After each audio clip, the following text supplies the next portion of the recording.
My fiancé printed his ex's name instead of mine on our wedding invites. He laughed and said, "Oops, just a mistake." I smiled, made a call, canceled everything, and sent a brand new invite to my single and thriving party. His mom's voicemail was priceless. "I'm 29, female, and work as a software engineer at a mid-sized tech company. And up until 3 weeks ago, I thought I was about to marry the love of my life. His name was Ethan. We met in college, stayed together through all the usual growing pains, moved in together 2 years ago, and got engaged last October.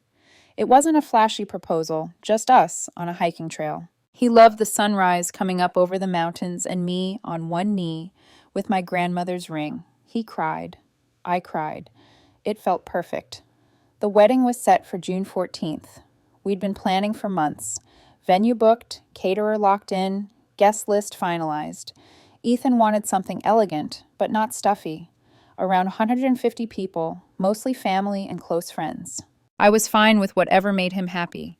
I handled the tech side of things, setting up our wedding website, managing RSVPs through a shared spreadsheet, and he took point on the aesthetic stuff. Flowers, color schemes, invitations. The invitations were a whole thing. Ethan spent weeks researching designs on Pinterest, debating between matte and glossy finishes, arguing with his mom about whether to include a separate reception card or just put everything on one invite. Finally, he settled on this beautiful cream-colored cardstock with gold foil lettering. They cost a small fortune, like $800 for 150 invitations, but he was so excited about them that I didn't complain. They arrived on a Tuesday afternoon, April 22nd. I was working from home on a Zoom call with my team when I heard Ethan squeal from the living room. I muted myself and called out, "Everything okay?" "They're here. The invitations are here." I wrapped up the call as quickly as I could and found him sitting on the floor surrounded by cardboard and tissue paper, holding one of the invites up to the light like it was a piece of art. "Look how gorgeous these are," he said, beaming. The foil came out perfect.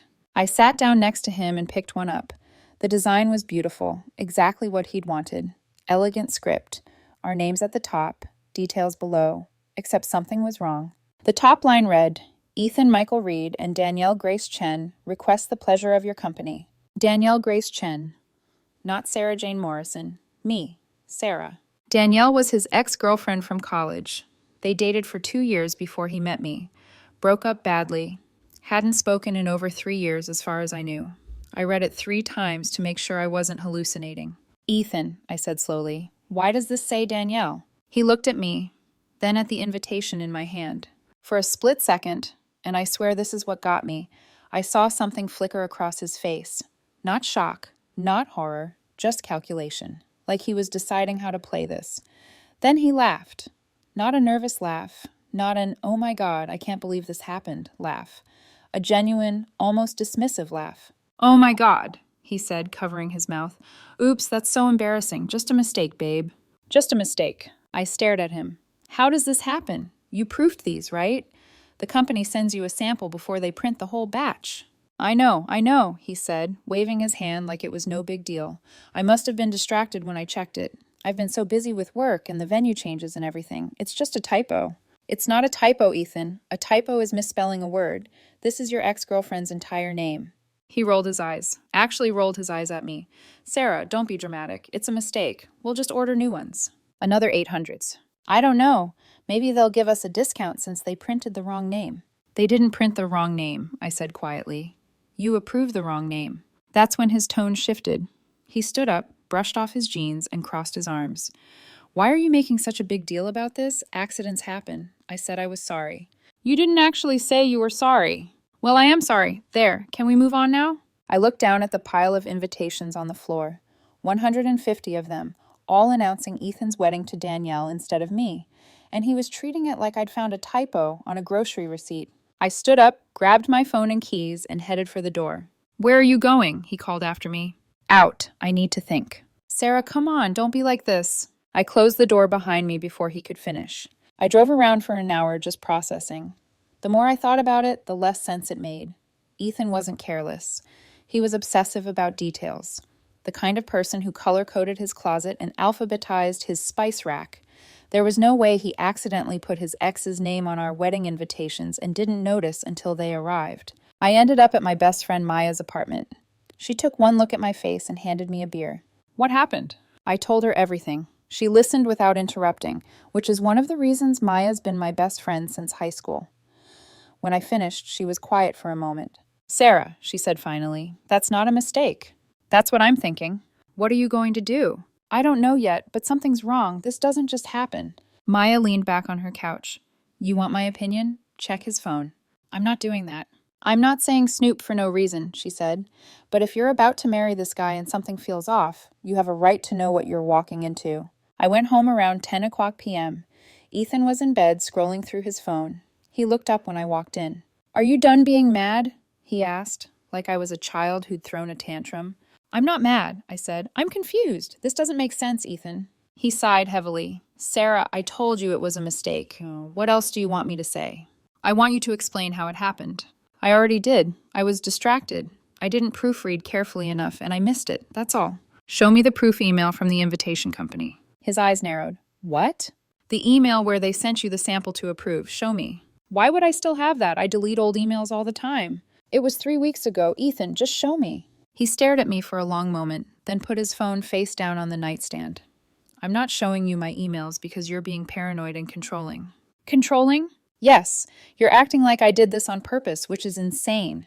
And now you want to go through my private messages like I'm some kind of criminal. I felt something inside me go cold and still. If it was really just a mistake, you'd have no problem showing me. It's the principle of the thing, Sarah. I shouldn't have to prove anything to you. I nodded slowly. Okay, then I'm sleeping in the guest room tonight. He didn't try to stop me. I barely slept. Around 6:20 a.m., I got up and made coffee, then sat at the kitchen table with my laptop. I pulled up our shared wedding planning folder. We'd kept everything organized in Google Drive. Guest lists, vendor contracts, budget spreadsheets, everything. I found the folder labeled Invitations and opened it. There were maybe 30 files in there. Design mock-ups, font samples, color swatches, and then I found it. A PDF labeled Final Proof Approved. I opened it. The name on the proof was Sarah Jane Morrison. My name, correct. Meaning Ethan had changed it after approving the proof. He'd gone back into the design file, switched my name to Danielle's, and resubmitted it to the printer. This wasn't an accident, this was deliberate. I sat there staring at the screen, my coffee going cold in my hands, trying to understand why someone would do this.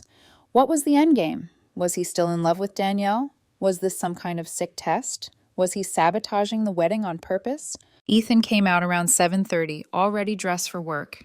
He saw me at the table and froze. What are you doing? I turned the laptop toward him. I found the approved proof. Your name is right. My name is right. You changed it afterward. All the color drained from his face. This wasn't a mistake, Ethan. You did this on purpose. He opened his mouth, closed it, then tried to laugh it off. I must have, I don't know, maybe I opened an old file by accident. Stop lying. My voice came out harder than I intended. He flinched. I'm not. Yes, you are. You've been lying since the invitations arrived. Just tell me the truth. Why did you put Danielle's name on our wedding invitations? He stood there for what felt like forever, and I watched his face cycle through about 5 different emotions before he finally landed on anger. Because I wanted to see if you'd even notice, he shouted. I wanted to see if you cared enough about this wedding to actually pay attention. I just stared at him. You've been so checked out, Sarah. I've been planning everything by myself. You barely ask about anything. You just nod and say, whatever you want, babe. So you put your ex-girlfriend's name on our invitations as some kind of test? I said. You're blaming me for this? He shot back. I'm saying you don't care about this wedding. I don't care, I said. I've paid for half of everything. I built the website. I've been to every venue meeting, every tasting. But you're not excited, he said. You're just going through the motions. So you decided to play mind games instead of talking to me like an adult? He didn't answer, just glared at me with his arms crossed. I stood up, closed my laptop, and went to the bedroom, starting to pack a bag. What are you doing? He followed me, his voice panicky now. I'm staying at Maya's for a few days. I need space to figure out if I even want to marry someone who does this. Sarah, don't go. I'm sorry, okay? I'm sorry. It was stupid. I shouldn't have done it. I zipped the bag and looked at him. Why Danielle? Out of all the names in the world, why her? He didn't answer. And that's when I knew. I stayed at Maya's for 5 days. Ethan called and texted constantly at first. Apologies, explanations, promises it would never happen again. I didn't respond. I was too busy doing something I should have done months ago, actually looking into what he'd been up to. I didn't hack his phone or anything crazy, I just paid attention. I started checking the locations on our shared Find My Friends app that we'd set up for safety. I noticed that 3 times in the past 2 months, he'd been at an address across town that wasn't his office, wasn't his gym, wasn't any place I recognized.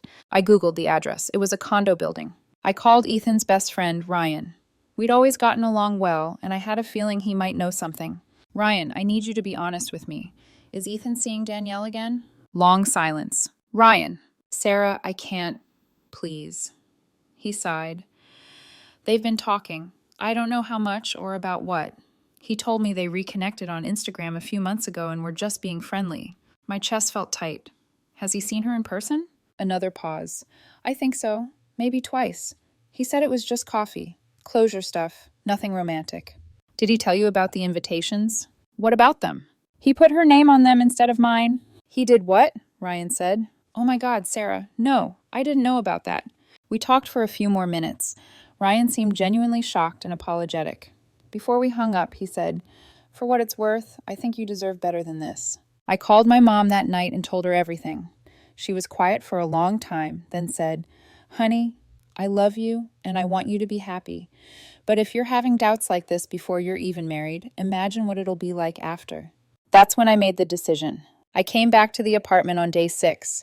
Ethan was there, looking exhausted and hopeful at the same time. Sarah, thank God. Can we please talk? Yeah, I said, we can talk. We sat down on the couch. He immediately launched into a long speech about how he knew he messed up, how he'd been feeling insecure about us, how seeing Danielle again had been a mistake but meant nothing, and how he wanted to move forward, get married, and make this work. I let him finish. Then I said very calmly, I'm calling off the wedding. He went pale. What? I can't marry you, Ethan. I don't trust you anymore. Because of the invitations? Sarah, I explained. It's not just the invitations, I said. You've been lying to me for months. You've been seeing your ex behind my back. You manipulated our wedding invitations as some kind of test. And even now, you're still trying to minimize it and make excuses. Tears started streaming down his face. Please don't do this. I love you. I made a mistake, but I love you. I don't think you do, I said quietly. I think you're comfortable with me. I think you like the life we've built, but I don't think you're in love with me. He sobbed. I'm not sure I'm in love with you anymore either, I added. I felt bad. I'm not a monster, but I also felt relief, like a weight lifting off my chest. I'm going to handle canceling everything, I said. I'll take care of the vendors. Get back whatever deposits we can. You can keep the ring if you want or sell it. I don't care. I'll move out by the end of the month. He looked at me like he couldn't believe what he was hearing. We're done, I said. It's been 3 weeks. I'm living with Maya temporarily while I look for my own place. Ethan moved back in with his parents. He sent me a few messages in the first week, mostly angry, calling me a coward, saying I gave up too easily. I blocked him after that. The vendor calls were awkward, but not as bad as I expected. Most places were understanding. We lost some deposits, but split the cost down the middle. The venue coordinator actually said, Better now than later, honey. Trust me. I did end up sending out new invitations, not wedding ones. Maya thought it was petty, but I didn't care. I designed them myself. Simple, clean, a little bit funny. Sarah Morrison invites you to celebrate being single and thriving. June 14th, 7:00 p.m. BBQ, drinks, and no relationship drama. RSVP for good vibes only. I sent them to my close friends and family. Most people loved it. My sister called me laughing so hard she could barely talk. My mom was worried I was being bitter, but even she admitted it was kind of genius. The best part? Ethan's mom called me 2 days after I sent them out. I didn't answer, but she left a voicemail. I've listened to it maybe 10 times. Sarah, this is Patricia. I just wanted to say I'm so sorry about everything. Ethan told me what happened, and I'm mortified. You deserve better than this. For what it's worth, I always liked you. And I have to admit, your invitation made me laugh. Good for you. I saved that voicemail. The party's in 2 weeks. 47 people have RSVP'd yes so far. Maya's handling the grill. My sister's DJing. And my mom is making her famous potato salad, even though she's still worried I'm using humor to mask pain. She's probably right. As for Ethan, I heard through mutual friends that he and Danielle are officially together now. Good for them, I guess. They deserve each other. Me? I'm doing okay. Better than okay, actually. I've been hitting the gym, picked up rock climbing again, and started seeing a therapist to work through some stuff. Turns out dodging a bullet feels pretty damn good once the shock wears off. And in 2 weeks, I'm throwing the party of my life.